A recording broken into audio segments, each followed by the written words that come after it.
Back in Wisdom of Solomon, chapter 14, verse 9, for the ungodly and his ungodliness are both alike hateful unto the Most High. Yeah, read that again. For the ungodly and his ungodliness are both alike hateful unto the Most High. Yeah, the Most High hates the sinner and the sin that you do. He hates the idol worship and the idols that you create. All right? All ungodliness the Most High hates, man. So there's that cuts people that say what do they say? They say he hates the sin that's in him. Yeah, that cuts that BS right down, man. The scriptures don't lie. The scriptures just said it. The Lord hates. If we follow on after the Lord, don't you think we're supposed to hate the ungodliness of this world too? Because if you don't, you falling into a wrong sect of people. For that which is made shall be punished together with him that made it. Therefore, even upon the idols of the Gentiles shall there be a visitation, because in the creation of the Most High there become an abomination and stumbling blocks to the souls of men, and a snare to the feet of the unwise. That speaks for itself. And it says, for the devising of idols was the beginning of spiritual fornication, and the invention of them the corruption of life. It says it was the beginning of spiritual fornication, because when you start worshiping these idols, you start worshiping different gods. You start going into different doctrines. You start going to all these different things, and you forgetting where all this shit came from. You forgot that the Most High put this here to try your spirit. And if you fail, what the last part I said? It said it was the beginning of spiritual fornication. It said destruction of the soul or something? Destruction, let me get it, I don't want to butcher it. Oh, and what's that nigga polite in them? They said the woman is God. That's a form of idolatry as well, man. A woman, your God can get punched in the face easily. Wisdom of Solomon, chapter 14, verse 12. For the devising of idols was the beginning of spiritual fornication, and the invention of them the corruption of life. The corruption of life, man. Okay, you're doing nothing but destroying the life that you were supposed to be worshiping the Most High, but you're destroying your life, man. Because you don't know which way is up now. You seen that Mary was a virgin, and she so-called had a baby by immaculate conception. Now you believe in the Mother Mary. You don't even believe in the Most High who put the was it Joseph? He put Joseph there, man. But you so busy worshiping this idol. They got churches now. Mother Mary. We got a church downtown. It's a Mother Mary church. That's wickedness. You got to get into the whole context of the scriptures and realize these things that you worship is going to get you hurt by the Most High, man. And it makes you look like an ass in front of these heathens, because they got you locked down. They know that you love to worship these idols.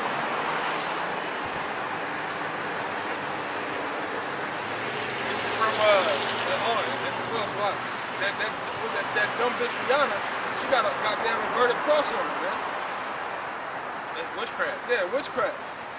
You know, which is retarded. That's a form of she worshiping the devil. That's a what was Rena Peters said what did that last part say? About the idols. It's abominable, man. Yeah, abominable. Like Brother was saying, that inverted cross, that's really like a peace sign. Because if you take the cross and you turn it upside down, then you break the arms, that's what makes that peace sign. And that's what the top witches in the world, that's what they have to do to get that level. But this is from the history of the destruction of Bel and the dragon. Because Bel and the dragon is an idol. And it's from the history of the destruction of it. I'm just gonna read the first 7 real quick. You can break it down just so you get the picture. It says, and King Astyages was gathering to his fathers, and Cyrus of Persia received his kingdom, and Daniel conversed with the king and was honored above all his friends.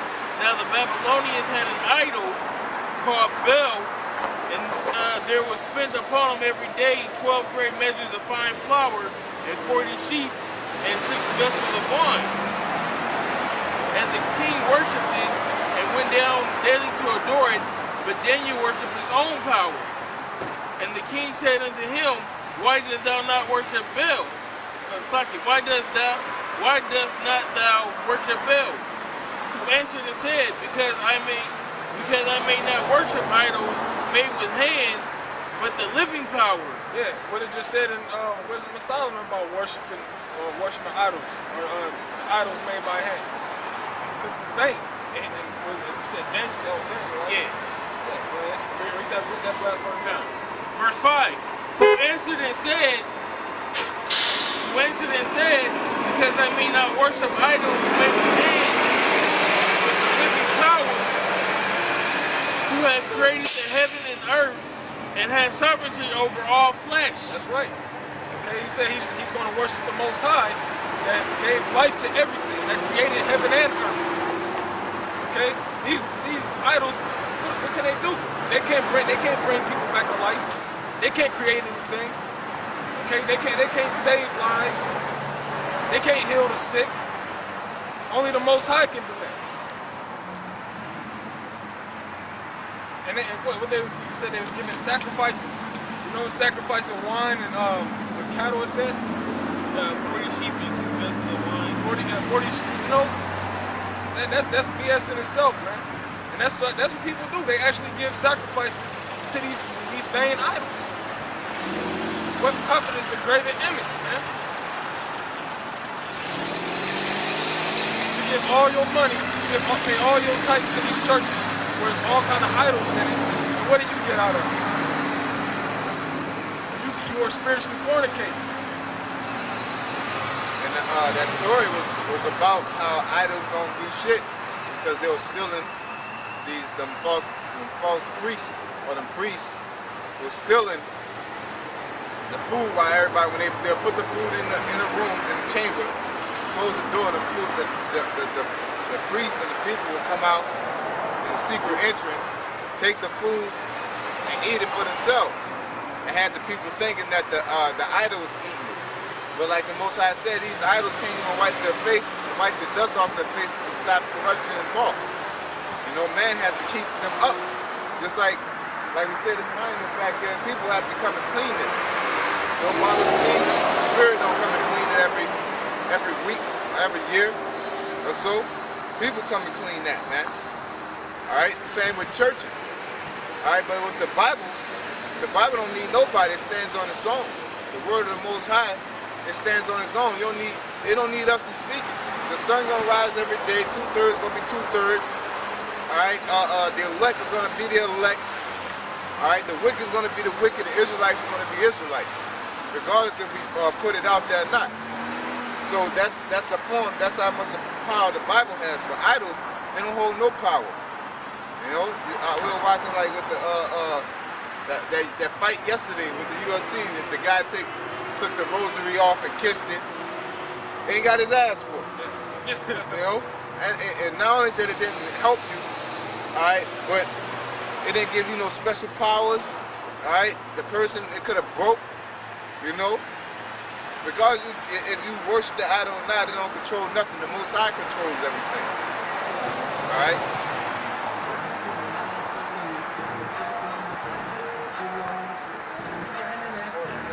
That's a little bit more, but he just broke it down for you. So. Back in Peter's 4 and 1 Peter's 4 and 4, wherein they think it strange that ye run not with them to the same excess of riot, speaking evil of you. I'm sure every brother that read through that at least once or twice while in this truth. You got niggas in the world, you know, trying to pull you off into, doing worldly things. You know, going to the club or going to the smokehouse, okay, or having threesomes or whatever. You know, just an example. Man. Every brother has dealt with that at least once or twice while in this faith. The woman on Valentine's Day. You know, it's all different type of aspects where they think it's strange when you don't worship these different idols. You don't do the things that you should do in the world. You know, they see the family turns against you. Family look at you sideways. According to the flesh, your family according to the flesh looking at you sideways.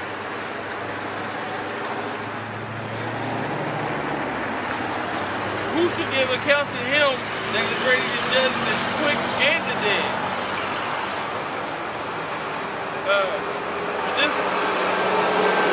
For this cause was the gospel preached also to them that are dead, that they might be judged according to men in the flesh. Yeah, and dead is being dead to this world. Because all of us have to go through this judgment. All of us has to see the Most High. All of us we have to basically take our lick, man. Because we did things when we was in this world. Though the Most High converted us, we still have to get our judgment. That's not just amongst the brethren. You niggas, y'all gonna get judged according to this flesh too. Especially these heathens. These heathens, they already have a set judgment. They're gonna be judged according to the flesh as well. But this is talking about us, Israel. Yeah, right now we're giving account for the people in the flesh, because we're witness to what they're doing in the world. Like the scripture says, Ezekiel 9:4 set a mark. You know, we're setting that mark. All right, and guess what? 2/3 get a mark, but it's not that same mark. To look over, you're getting marked for death. You know what I'm saying? And saying who shall give account? That's us, the elect. All right, the judge, the living and the dead. The living are the people who's woken up to this truth, or wake up when they hear it. The dead is people who drive by, coming straight out of church like you got the Holy Spirit, but hey, you go right back to doing what you're gonna do. Alright?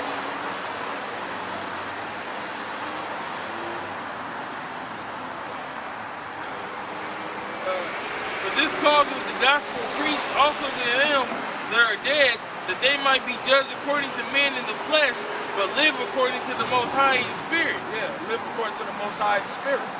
Okay, which is what? Which is worshiping the Most High, going by what the scriptures say. That's the will of man. That's what we're set here for. Of course, we're going to be in this flesh, but we're supposed to live according to the Most High. We're supposed to know that we have a power much greater that's going to bring us out of this poverty. Okay, it's going to bring us out of this wicked society where you don't get rest. There's not a such thing as rest in this place. There's not such thing as complete righteousness in this place. Righteousness is completely overshadowed with wickedness in this place called America, man. So the Lord put men out on his corners to let you know that righteousness is in the Most High. The Most High is going to take this place out.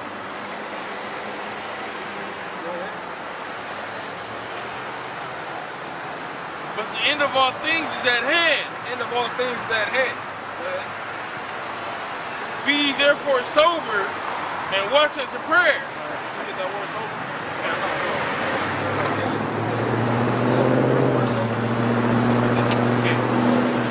First Peter 4:7. But the end of all things is at hand. The end of all things is at hand. This place America is coming to an end, man. You people that's living it up, this is the message to y'all. This place is about to go down. All the fun that you think you're having is going to come to an end. Esau, not forgetting about you.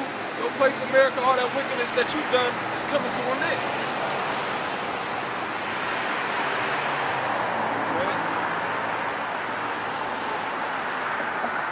Be ye therefore sober and watch unto prayer. Yeah, be ye therefore sober and watch unto prayer. Okay, and that sober was the brother's about to get. It was having a sound mind.